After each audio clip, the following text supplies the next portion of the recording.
It was Christmas Eve, and the small town of Willow Creek was wrapped in a thick blanket of snow. Families were inside their homes, warm by the fires, exchanging gifts and sharing smiles. But for Nora, the evening felt off, like something was watching her from the dark. Nora lived alone in a creaky old house at the edge of town. Her neighbors often joked about the house being haunted, but she never paid much attention to their tales. Tonight, however, the wind seemed to carry whispers that chilled her to the bone. As she sipped her hot cocoa and flipped through a book, there was a sudden knock at the door. Startled, she checked the clock. It was nearly midnight. Who could it be at this hour? She cautiously opened the door to find a young girl standing there.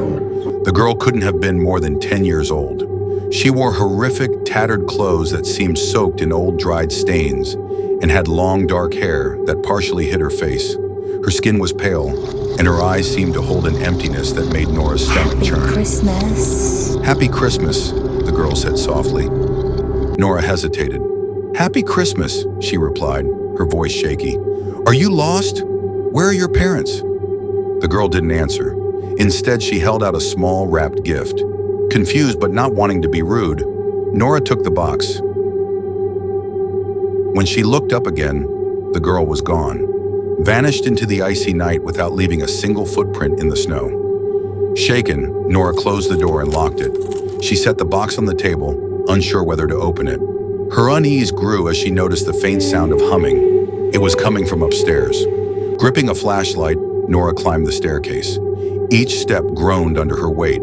The humming grew louder as she approached the guest bedroom. The door creaked open on its own, revealing the girl sitting on the bed, her back turned to Nora. What are you doing here? Nora whispered, her voice trembling. The girl slowly turned her head. Her eyes were pitch black, and her smile was unnaturally wide. Do you like the gift? She asked, her voice echoing unnaturally. Terrified, Nora bolted down the stairs.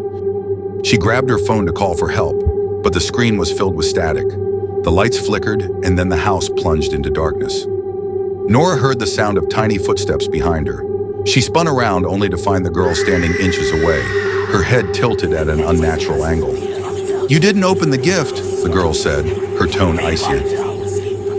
With shaking hands, Nora unwrapped the box. Inside was a small porcelain doll, its face eerily similar to the girl's. The doll's eyes blinked, and a voice came from its tiny mouth. Stay with me forever. The room grew colder. Frost crawled up the walls, and the girl's face twisted into something grotesque. She lunged at Nora, who screamed and ran to the kitchen, grabbing a knife. But before she could defend herself, she slipped on the icy floor and fell. Her head struck the counter with a sickening crack. Just as Nora thought she was losing consciousness, a chilling laugh echoed through the house. She struggled to her feet, blood trickling from her forehead. The girl was gone, but the doll now sat on the countertop, staring at her with malevolent eyes. Panicking, Nora grabbed the doll and threw it into the fireplace. The flames roared as if alive. It began to scream. The house shuddered, the walls cracking as shadows poured out from every corner. Each shadow had a face, twisted and screaming in eternal torment. They circled Nora, whispering her name in voices that made her ears bleed. The girl appeared again, this time hovering above the ground.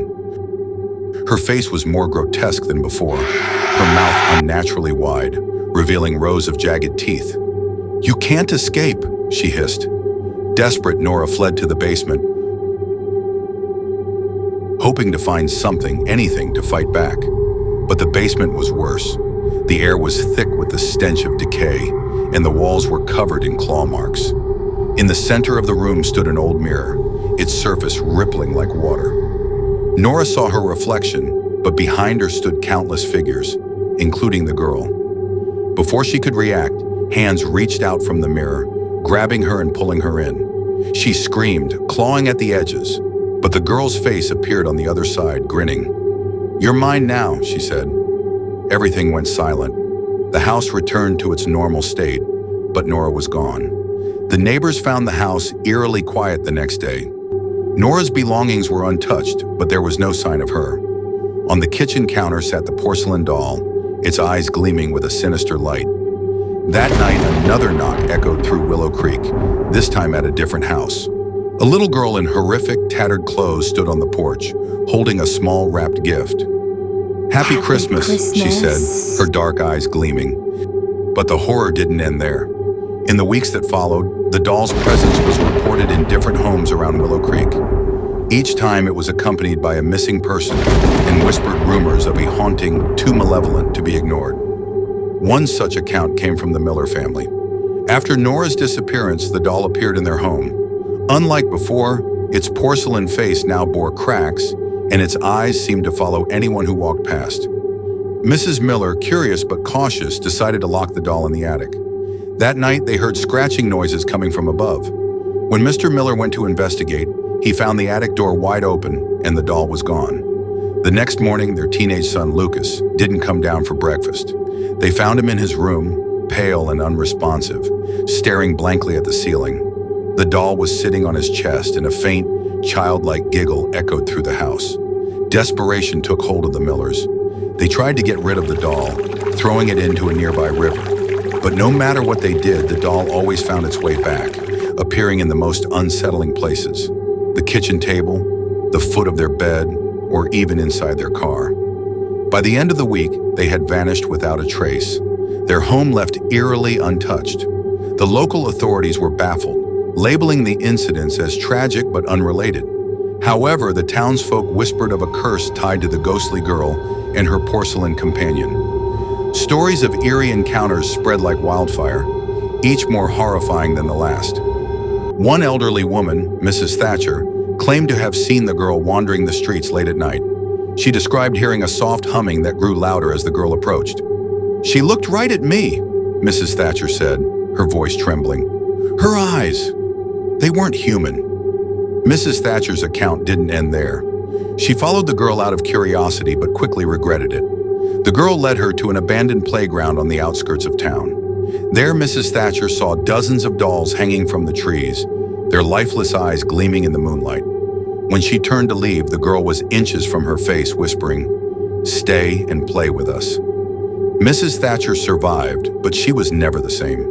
Her hair turned completely white overnight, and she refused to speak of what happened after that encounter.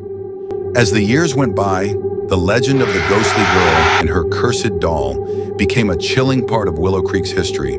Few dared to discuss it openly, and even fewer dared to stay in the houses where the doll had been sighted. But one thing was certain: on every Christmas Eve, the town seemed to grow colder, the nights darker, and the air heavier with an unshakable sense of dread.